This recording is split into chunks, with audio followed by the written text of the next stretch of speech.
I was driving along on a busy road and my car was nearly out of gas. And so I realized, oh, I need to pull over quickly and get some gas. I looked and I saw 3 gas stations ahead of me. And so my intellect said, pull over at the closest one. There's room at the pump because that one was really empty. And my intuition said, skip that one, go to the next. It was very, very simple, Yeah. but I let my intellect win that conversation. So the intellect was going with the logic, just Right. go to the first one, it's empty. But the intuition was, intuition is oftentimes quiet and consistent. It's not going to argue, it's Not just going going to to argue give with you you. information. And you can listen to it or not listen to it. And that's actually a great way to learn how to be more intuitive is just noticing when you listen to it and when you didn't. In my case, I didn't listen to my intuition and I pulled into the gas station that my intellect told me to go to. And then Right. I started pumping gas and immediately I realized why my intuition had said skip this one and why also the gas station was empty on a busy road. It's because the pump was broken, gas squirted out all Oh over no.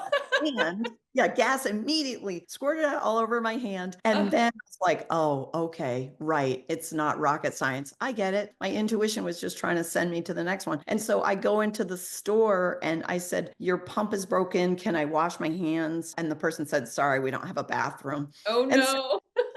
I said, do you have a hose so I can rinse my hand? No. And so I had to buy a bottle of water and rinse my hand. And so then when I got back on the road, I was like, yeah, that's a really perfect example. I mean, I was That already is a very memorable laughing about it. I'm like, example. perfect example. So our intuition will give us something very succinct and very clear in the space of a moment that's aligned for us and that's, for our highest good or it's, can be for a million different reasons, Yeah, but not just our about gas, but that's such a great exactly. I mean, such a great example. right. Your intuition could be giving you information about where to apply for a job in your career, or what partner is a really good match for you, or what book to pick off the bookshelf at the Yeah, what bookstore person that, to approach to communicate or what yeah. all these things. Exactly. How to communicate. Yes, your intuition is so great for that. But then your intellect jumps in and it will often hijack intuition. It'll come in with a different vibrational frequency. Yeah. So it's 2 different vibrational frequencies. Yeah. Everything's vibrational frequency. So your intellect is very useful. You just have to know and be able to distinguish what you want to use it for. So it doesn't just take over everything because we are brought up to use our intellects over everything else. We're brought up in an intellect dominant culture, Very in much. an overthinking dominant culture. And so we've got the thinking down really well. We get all this intellectual training. And of course, our intellectual training is very important. It's Yeah. really great to know how to do math and things like that and to be able Yeah. to write. But we need to be able to distinguish what's my intuition and when do I want to use that and what's my intellect. So for my book, for example, I followed my intuition that guided me on what to write about based on what is it that would help people? What am I being guided in? What way can I serve and help? Yeah. But then my intellect would help me to edit it or put the words into a structure that's clear and succinct on paper. But so often this happens to me too. We end up overthinking and Right. we end up second guessing our That's intuition exhausting. and we let our intellect will just jump in and kind of like squash the whole thing. Like, no, that's not a good idea. Or, Like you said, the intuition doesn't argue with you. It's just simple yeah, information, right? This is yeah, what it is. Whereas the intellect will kind of give all the proof and the reasoning and the argument yeah, and kind of just blah blah blah blah blah. exactly. Kind of It'll like a give you lawyer. all, Yeah. it'll give Presents you a case. all. Yes, absolutely. It will present a case. Or it could be that your intuition says, I love you, you're beautiful. Your intuition just gives you that message to lift you up, Yeah. and the intellect could go, well, actually, Yeah.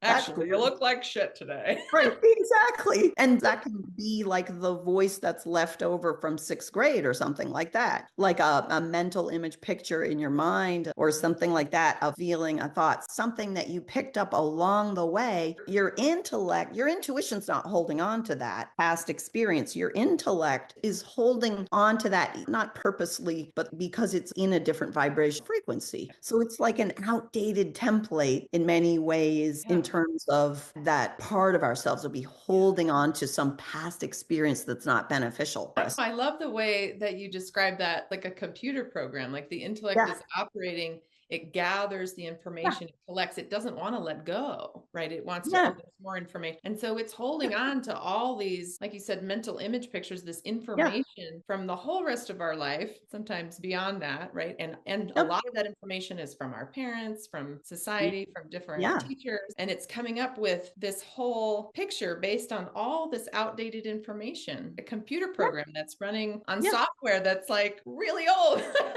Yeah, it's an outdated operating system. And Yeah, even though your intellect is great, if you keep your intellect fresh and clear and you're right. using it Got to clear the for cache. you're going to do, you're doing your taxes and you're using it to put together your driving route or something Right. from point A to point B or whatever. But on the other hand, it's got all this information that it's holding on to, trying to make sense of it. Yeah. And it's where we end up second guessing ourselves, doubting ourselves. There's such a thing as critical thinking that we learn in school, but that always makes me laugh Right. because of course, critical thinking is great, but the Yeah. problem is it turns into self-critical Yeah. thinking.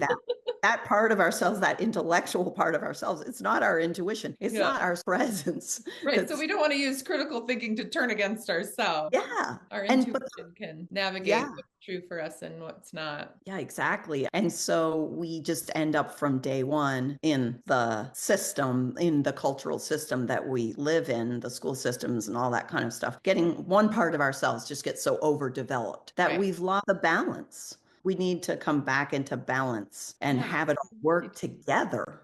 It can all work together. it can. And the intuition really is important to use as a guide to, like in this analogy of the intellect being like a computer system or an operating system. Our intuition is such an important aspect of us to recognize when that outdated computer system needs updating, when it's Yes. to clear the cache, right?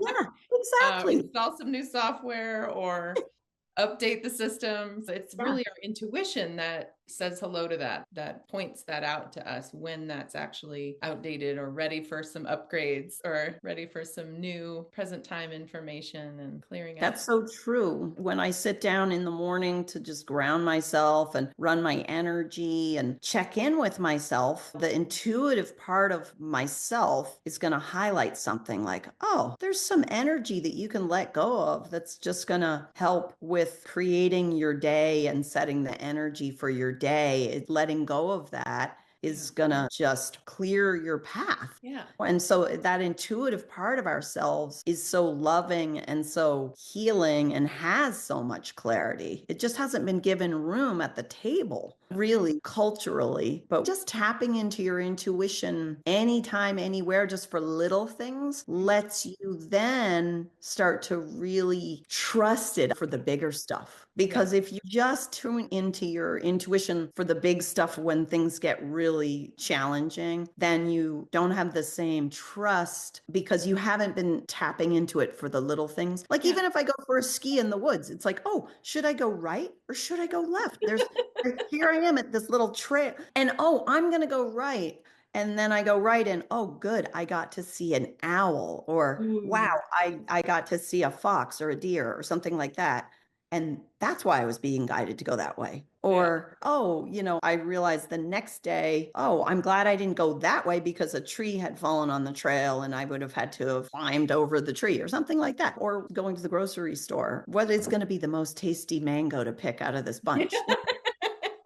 Play with it where the stakes are low. Right. I think Where it's there's not so much important. pressure, right? Yeah, Doesn't feel right. like a do or die situation. what mango to pick, but then you can use it for the really important things, Right. like, Because you've developed that trust. yeah, like how can I support my child in a certain really important decision? Or where do I want to move that's really going to be a place I can be happy? So many decisions in life where if we tap into our intuition, it's like a game changer.